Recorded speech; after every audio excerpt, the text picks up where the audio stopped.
गगनवा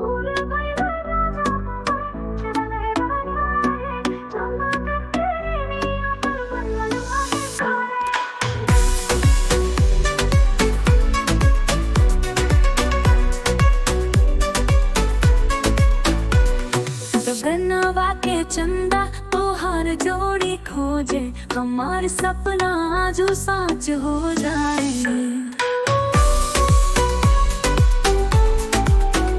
जिया जुड़ावत तोहार नजरा के छाया, सांसे सियरे जैसे फागुन के माया। तू बारो सावन के ठंडी फुहार, तोहर बिना लागे अधूरा संसार। भोर भइल राजा दिलवा के बात सुन, प्यार के नगरी में नया नया जुग बसावस। तोर साथे जिया तारी हर जन्म, तारा बिना जिंदगी अधूरा बुझावस।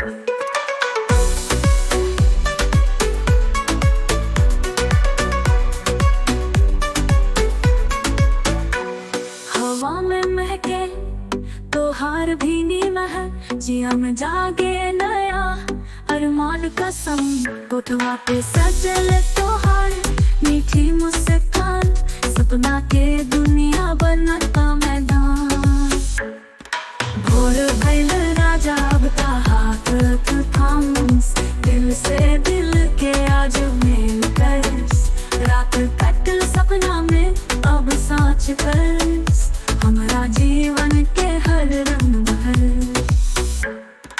भोर भइल राजा उमंग भरल बा, तोहर साथे जिंदगी धन्य लगल बा।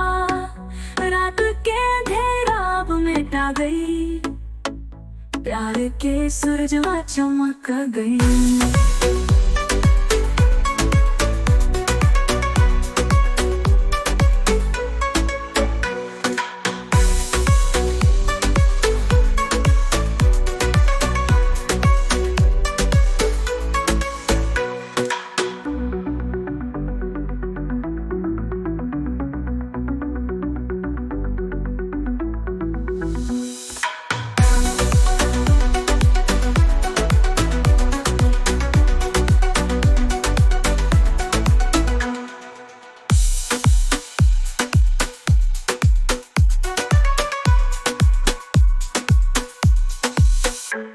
हवा में महके तोहार भीनी महक, जिया में जागे नया अरमान का संग। उठो भी सजल तोहार मीठी मुस्कान, सपना के दुनिया बनल बा मैदान।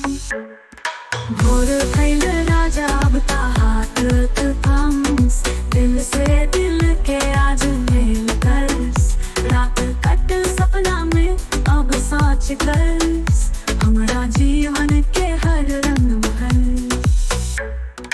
भोर भइल राजा उमंग भरल बा, तोहर साथे जिंदगी धन्य लगल बा। रात कटल सपना में अब साँच करस, हमारा जीवन के हर रंग भर।